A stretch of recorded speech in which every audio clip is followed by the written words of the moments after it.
12ஆம் வகுப்பு தமிழ் வழியில் பயிலும் மாணவர்களுக்கு இனிய வணக்கம். நான் உங்கள் இயற்பியல் ஆசிரியர் சந்தான கிருஷ்ணன். இன்னைக்கு நம்ம பார்க்க போற தலைப்பு நிலை மின்னழுத்த ஆற்றலும் நிலை மின்னழுத்தமும் பார்க்க போறோம்.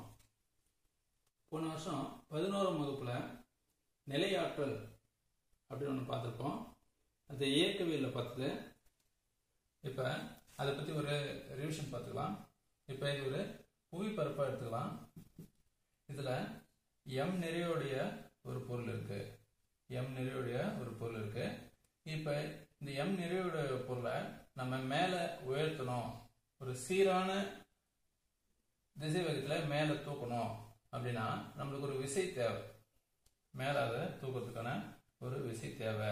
அந்த விசை, இந்த விசையானது எவ்வளவு இருந்தா இந்த பொருளை தூக்க முடியும், சீரான வேகத்துல தூக்க முடியும் அப்படின்னு பாத்தீங்கன்னா இந்த பொருளின் எடைக்கு சமமானதா இருக்கணும். இந்த பொருளின் எடை எவ்வளோ? இந்த பொருளோட எடை நிறை என்று புவியீர்ப்பு கொடுக்கும். இந்த எடைக்கு சமமான விசையை நம்ம இது கொடுக்கும்போது இது சீரான வேகத்துல மேல நகரும். இப்ப இது நகர்ந்து ஒரு குறிப்பிட்ட உயரத்துல வந்துச்சுன்னு வச்சுங்களேன். குறிப்பிட்ட உயரத்துக்கு வந்துச்சு, ஹெச் உயரத்துக்கு வந்துச்சு. இந்த பொருளானது ஹெச் உயரத்துக்கு வந்துச்சு.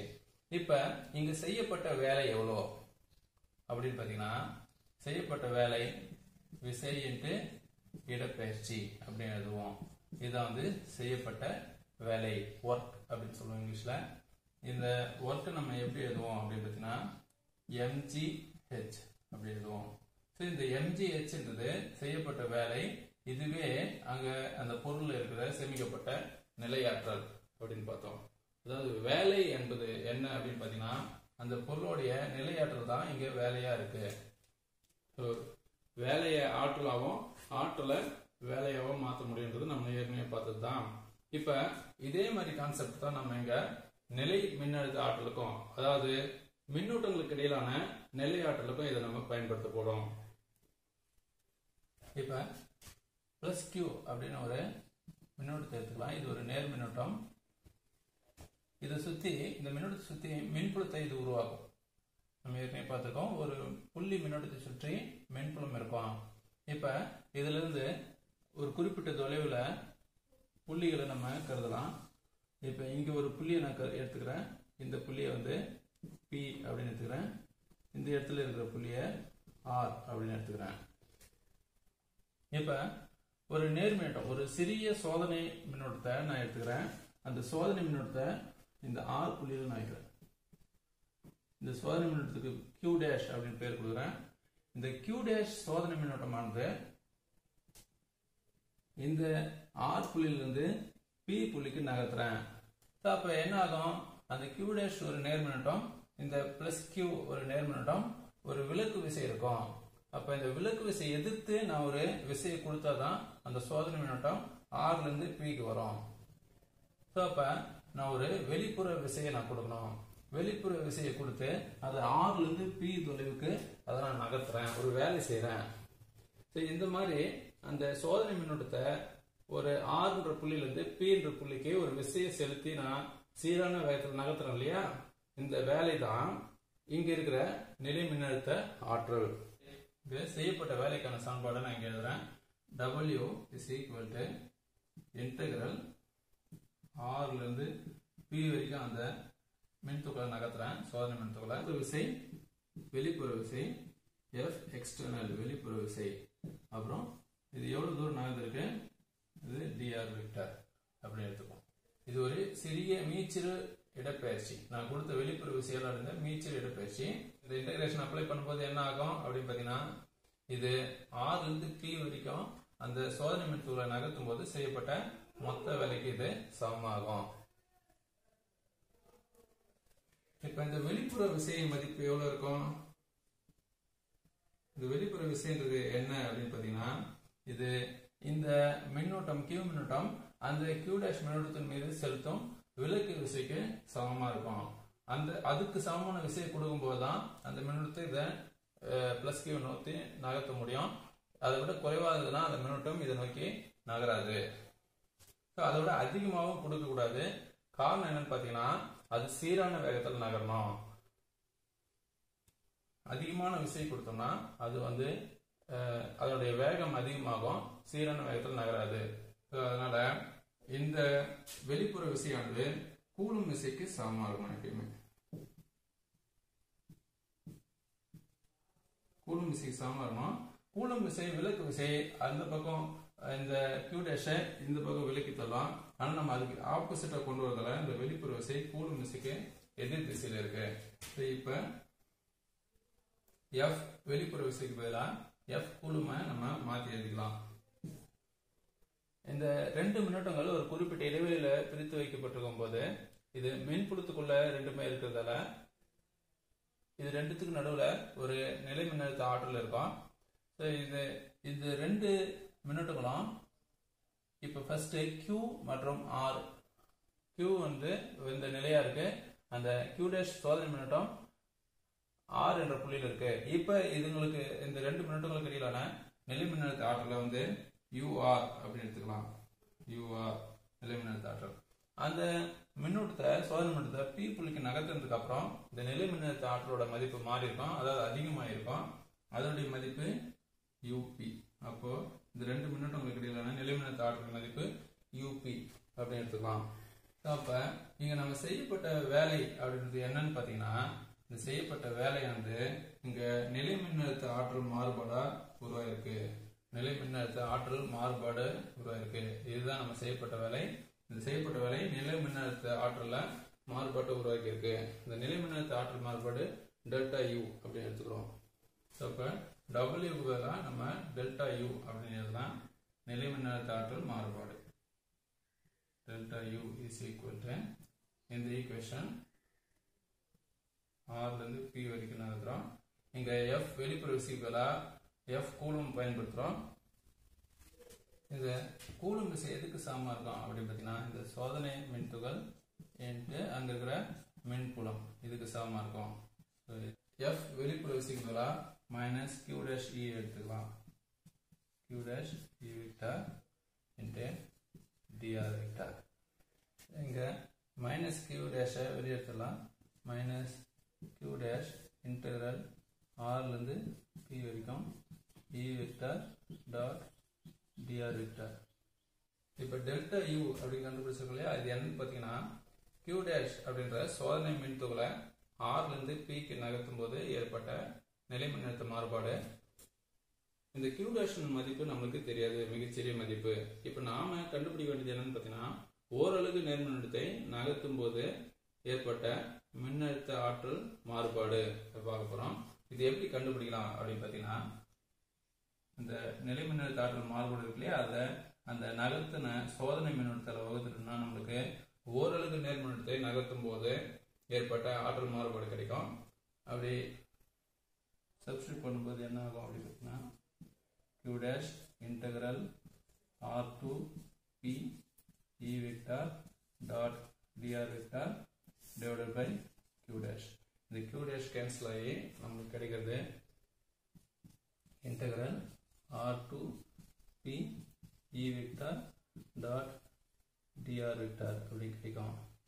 இங்க minus of integral R to P E vector dot dr vector அப்படின்றது என்னன்னு பாத்தீங்கன்னா, ஓரலகு நேர்மின்னழுத்தத்தை R ல இருந்து P வரைக்கும் நகர்த்தும் போது ஏற்பட்ட நிலை மின்னழுத்த ஆற்றல் மாறுபாடு பார்த்தோம். இந்த ஓரலகு நேர்மின்னழுத்தத்தை நகர்த்தும் போது ஏற்பட்ட நிலை மின்னழுத்த ஆற்றல் மாறுபாடு இருக்கு இல்லையா, இத மின்னழுத்த வேறுபாடு அப்படின்னு சொல்றோம். Delta V. அதாவது இந்த டெல்டா Vன்றது என்ன, இந்த R புள்ளியில இருக்கிற மின்னழுத்தத்துக்கும் P புள்ளியில் இருக்க மின்னழுத்தத்துக்கும் இடையில இருக்க வேறுபாடு அப்படின்னு எடுத்துக்கலாம். Vp minus VR. இதுதான் டெல்டா V, மின்னழுத்த வேறுபாடு. இதுதான் நம்ம இங்க கண்டுபிடிச்சிருக்கோம். Minus of integral R to P E vector dot dr vector. இந்த டெல்டா Vன்றது இரண்டு புள்ளிகளுக்கு இடையே ஓரலகு நேர்மின்னழுத்தத்தை நகர்த்தும் போது செய்யப்பட்ட வேலை. இதுதான் வந்து மின்னழுத்த வேறுபாடு அப்படின்னு பார்த்தோம். இங்க ஒரு புள்ளியில ஏதோ ஒரு புள்ளியில இப்ப P புள்ளி எடுத்துக்கலாம். இந்த புள்ளியில இருக்கிற மின் அழுத்தம் Vp இது எப்படி கண்டுபிடிக்கலாம் அப்படின்னு பாத்தீங்கன்னா, இப்ப R புள்ளியில இருந்து இந்த P புள்ளிக்கு இந்த ஓரலகு நேர்மின்னழுத்தத்தை நகர்த்தணும் இல்லையா. இப்ப நாம என்ன பண்ணணும்னா, இந்த R புள்ளியில இருந்து நகர்த்தாம வேற ஏதோ ஒரு புள்ளி எந்த இடத்துல மின்புல மதிப்பே இல்லாமல் இருக்கோ, அதாவது முடிவில்லா தொலைவிலிருந்து இல்லை ஈரில்லா தொலைவிலிருந்து இந்த புள்ளி Pக்கு அந்த ஓரளவு நேர்மின்னூட்டத்தை நகர்த்துவதற்கு செய்யப்பட்ட வேலை இருக்கு இல்லையா, அதுதான் அந்த P புள்ளியில் இருக்கிற மின்னழுத்தம். இப்போ நம்ம P புள்ளியில் இருக்கிற மின்னழுத்தத்தை எப்படி கண்டுபிடிக்கலாம் அப்படின்னு பார்த்தீங்கன்னா, இப்போ இந்த சோதனை மின்னோட்டத்தை நம்ம வந்து ஆறுலேருந்து நகர்த்தக்கூடாது, இது ஒரு ஈரில்லா தொலைவிலிருந்து நகர்த்தணும். வெகு தொலைவிலிருந்து இது நகர்த்தி வரோம். எங்கேருந்து நகர்த்தி வரோம் அப்படின்னு பார்த்தீங்கன்னா, எந்த இடத்துல V வந்து 0 இருக்கோ, அதாவது ஒரு ஈரில்லா தொலைவில் இருந்து நகர்த்தி வரோம், அந்த இடத்துல மின் அழுத்தம் வந்து மதிப்பு வந்து 0. ஸோ ஈரில்லா மின் அழுத்தம் சுழியா இருக்கிற இடத்துல இருந்து P என்ற புள்ளிக்கு அந்த சோதனை மின்னழுத்தத்தை நகர்த்திட்டு வரோம். அப்ப இந்த சமன்பாடு Vp, அதாவது P புள்ளி இருக்கிற மின்னழுத்தம், இது மைனஸ் ஆஃப் ஆர்லேருந்து P கிடையாது, ஈரில்லா தொலைவிலிருந்து P புள்ளிக்கு நகர்த்தி வரும், E vector dot dr vector. இதுதான் வந்து P புள்ளியில் இருக்க மின்னழுத்தத்துக்கான சமன்பாடு. அதாவது இது என்னன்னு பார்த்தீங்கன்னா, ஓரலகு நேர்மின்னூட்டத்தை ஈரில்லா தொலைவிலிருந்து இந்த P புள்ளிக்கு நகர்த்துவதற்கு செய்யப்பட்ட வேலை. இந்த மின்னழுத்தம் இல்லைன்னா மின்னழுத்த வேறுபாடு டெல்டா V, இதனுடைய அலகு வந்து வோல்ட். வோல்ட்ன்றது என்னன்னு பார்த்தீங்கன்னா, முதல்ல மின்கலனை வடிவமைத்த அலெக்சாண்ட்ரா வோல்டா அவரோட பேரால வோல்ட் என்ற அலகு வழங்கப்படுது. இப்ப இந்த P புள்ளியில் இருக்க மின்னழுத்தத்துக்கான சமன்பாடு பாருங்க. இந்த மின்னழுத்தமானது இந்த சோதனை மின்துகள் பயன்படுத்தணும் இல்லையா, Q டேஷ், அந்த Q டேஷோட மதிப்பை இது சார்ந்திருக்காது. அதாவது சோதனை மின்துகளை பயன்படுத்தினாலும் இந்த மின்னழுத்த மதிப்பு இல்ல மின்னழுத்த மாறுபாட்டோட மதிப்பு இது ரெண்டுமே சோதனை மின்துகளோட மதிப்பை சார்ந்திருக்காது, இந்த மூல மின்னோட்ட மதிப்பு மட்டும்தான் சார்ந்திருக்கும். மின்துகள்கள் இப்ப நாம் பார்க்க போது புள்ளி மின்துகளால் உருவாகும் மின்னழுத்தத்தை பார்க்க போறோம். இப்போ ஒரு புள்ளி மின்துகளை எடுத்துக்கலாம், பிளஸ் Q அப்படின்ற ஒரு நேர்மின்னோட்டத்தை எடுத்துக்கலாம். இதுல இருந்து ஒரு குறிப்பிட்ட தொலைவில் ஒரு புள்ளியை கருதலாம், இது புள்ளி P அப்படி எடுத்துக்கலாம். இந்த புள்ளி P வந்து R தொலைவில் இருக்கு. இப்ப ஈரில்லா தொலைவிலிருந்து முடிவில்லா தொலைவிலிருந்து ஓரலகு நேர்மின்னூட்டத்தை இந்த புள்ளி Pக்கு நகர்த்துவதற்கு செய்யப்பட்ட வேலை. அதுக்கான சமன்பாடு V is equal to minus of integral infinite to R, அதாவது ஈரில்லா தொலைவிலிருந்து இந்த மின்னோட்டத்திலிருந்து R தொலைவுக்கு அந்த மின்னோட்டத்தை நகர்த்துறோம், ஓரளவு நேர்மின்னூட்டத்தை நகர்த்துறோம். இந்த வேலைக்கான சமன்பாடு E vector dot dr vector அப்படின்னு பார்த்தோம். இப்ப இந்த ஈக்கு பதிலாக நம்ம ஒரு புள்ளி மின்னோட்டத்தால் R தொலைவில் உள்ள புள்ளியில ஒரு மின்புலத்துக்கான சமன்பாடு நமக்கு தெரியும், அதுதான் நம்ம இங்க பிரதியிடணும். இங்க E வெக்டர் இருக்குது என்னன்னு பாத்தீங்கன்னா, இந்த பிளஸ் Q மின்னோட்டத்தால் R தொலைவில் உள்ள P ல இருக்க புள்ளியில மின்புலத்துக்கான சமன்பாடு, அதை நம்ம போடுவோம். பிளஸ் Q மின்னோட்டத்தால் P மின்புலம் அப்படின்னு பாத்தீங்கன்னா, P புள்ளியில் இருக்க மின்புலம் பாத்தீங்கன்னா E vector is equal to 1/4 epsilon naught Q by R square into R cap. இந்த E வெக்டரோட சமன்பாடை இந்த மின்னழுத்தத்துக்கான சமன்பாட்டில் பிரதியிடலாம். V equal to minus of integral infinite to R E vector பதிலா 1/4 epsilon naught Q by R square into R cap. இங்க ஏற்கனவே dr vector இருக்கு, dr vector. So இந்த dr வெக்டருக்கு பதிலா நான் எப்படி சப்ஸ்டிட் பண்றேன், அதாவது dr வெக்டர் அப்படின்றது ஒரு வெக்டர், அந்த dr ஒரு மீச்சிறு தொலைவு. ஸோ இது ஒரு மீச்சிறு இடப்பெயர்ச்சின்னு சொல்லலாம். அதாவது dr மீச்சிறு தொலைவு, r கேப்ன்றது அந்த திசையில் இருக்க ஓரளவு வெக்டர். ஸோ dr வெக்டருக்கு பதிலாக dr r கேப் அப்படின்னு சப்ஸ்டிட் பண்ணலாம். minus of integral infinite to r 1/4 4 pi epsilon naught q by r square into r cap. இங்க dr வெக்டருக்கு பதிலா dr into r cap அப்படின்னு சப்ஸ்டிட்யூட் பண்றேன். இது கவனிங்க, r cap இங்க ஒரு r cap இருக்கு. அதாவது r cap dot r cap இது எப்படி எழுதலாம்? 1ன்னு எழுதலாம்.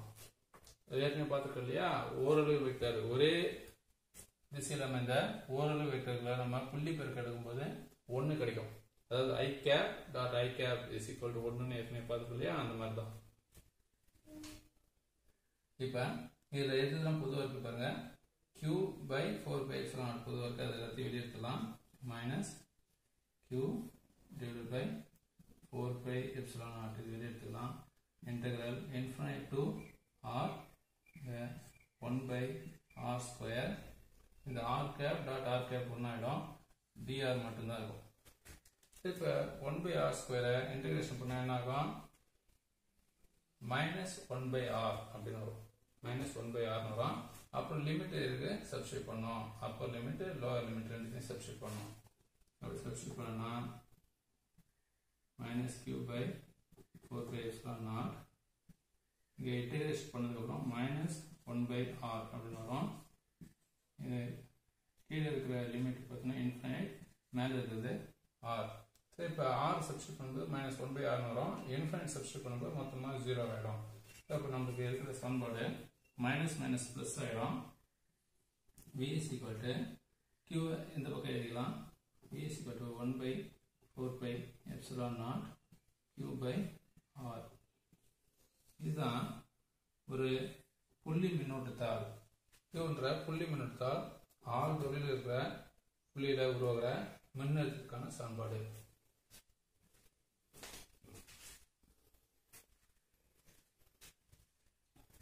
இந்த q என்பது நேர் மின்னோட்டமாக இருக்குதுன்னா தொலைவு அதிகரிக்க அதிகரிக்க மின்னழுத்தமானது குறைஞ்சிட்டே போகும்.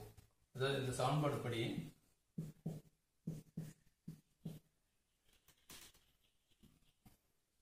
இப்போ கண்டுபிடிச்சது அந்த சமன்பாடு படி v is equal to 1 by 4 pi epsilon naught q by r.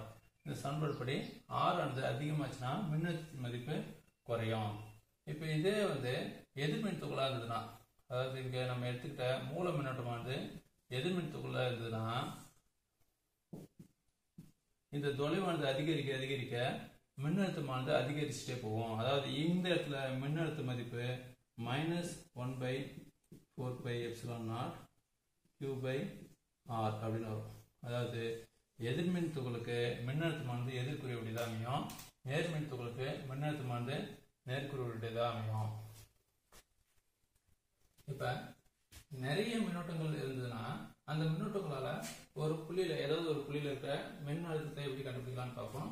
இப்ப q1 அப்படின்னு ஒரு மின்னோட்டம் இருக்கு, q2 ஒன்று இருக்கு, q3 அப்படின்னு இருக்கு. இந்த மாதிரி நிறைய மின்னோட்டங்கள் இருக்கு, qn வரைக்கும் இருக்கு. இப்ப இங்க ஒரு pன்னு ஒரு புள்ளி எடுத்துக்கலாம்.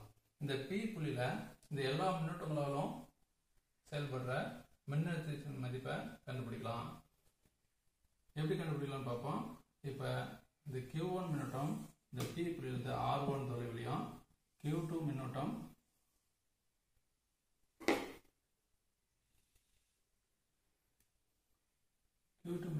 p புள்ளியிலிருந்து r2 தொலைவிலையும், q3 r3 தொலைவிலையும், இதே மாதிரி என்னாவது மின்னோட்டம் rn தொலைவிலையும் இருக்கிறத எடுத்துக்கலாம்.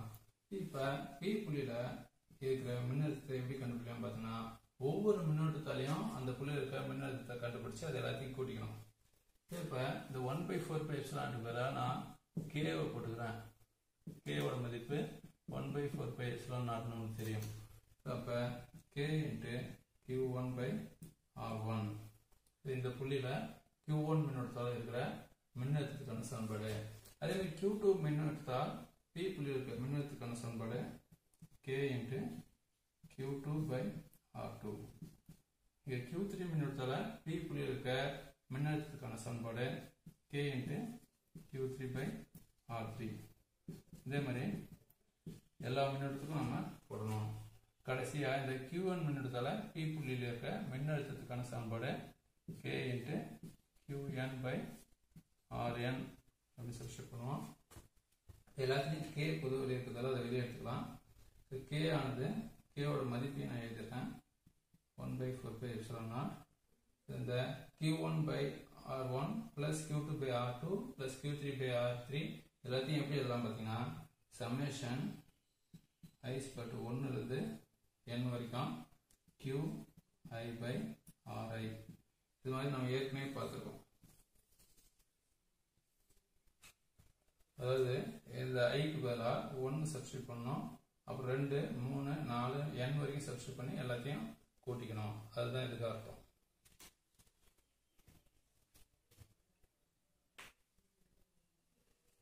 இதனோட தொடர்ச்சியை அடுத்த வகுப்புல பார்க்கலாம்.